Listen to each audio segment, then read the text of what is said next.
Magandang hapon mga ka-happy hour. Narito ang mga balita para sa MBC TV Network News Update 3 PM edition. Tore, iginiit na responsibilidad ng mga pulis na iparamdam sa publiko ang mababang crime rate.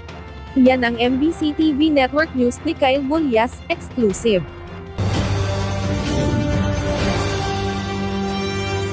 Huwag nyo na kaming hanapin sa mga presinto sapagkat kami ay nasa inyo ng mga telepono. Ayun. Dial 911, darating kami sa loob ng 5 minuto. 5 minuto. Yan ang mantra ngayon ng Philippine National Police sa ilalim ng liderato ng bago nitong hepe na si Police General Nicolas Torre III.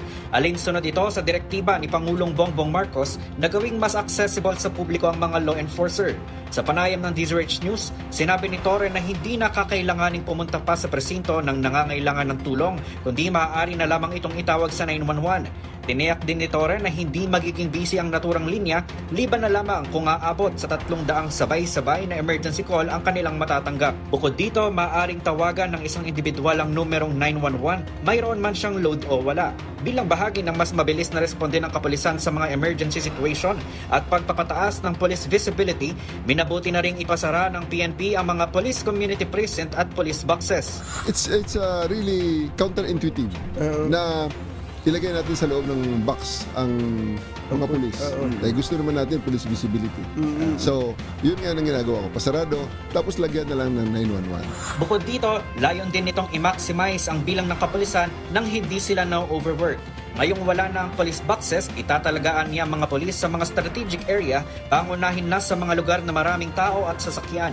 Samantala, sa ilalim ng liderato ni Torres, sinabi nitong wala pa munang magiging balasahan sa mga matataas na opisyal dahil kaya naman umano nitong makatrabaho ang sinuman.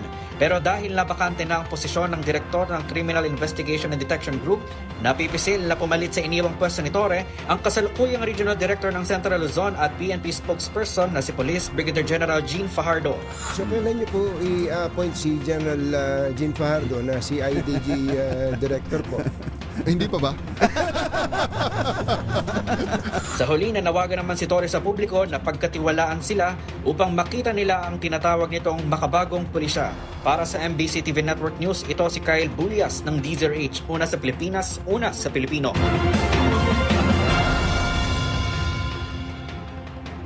Samantala, sa MBC TV Weather Update, LPA sa loob ng park may katamtamang tsansa na mabuo bilang bagyo sa sunod na 24 na oras. May moderate chance o katamtamang tsansa na mabuo bilang bagyo ang low pressure area na nasa loob ng Philippine Area of Responsibility sa sunod na 24 na oras, ayon sa State Weather Bureau.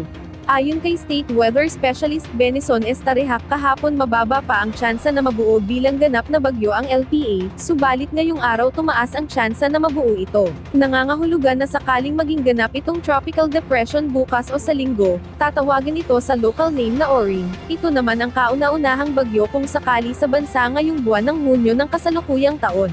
Huling namataan ang lokasyon ng LPA kaninang alas 8 ng umaga sa 480 kilometers ng silangan ng Eastern Visayas. Inaasahan naman na patuloy na tatahakin ng LPA ang Bicol Region at Eastern Visayas mula ngayong araw hanggang sa weekend. Ayon sa Weather Bureau, habang tinatahak nito ang kalupaan, papalakasin pa nito ang habagat o southwest monsoon, hindi lamang sa Luzon kundi maging sa kanlurang parte ng Visayas at Mindanao.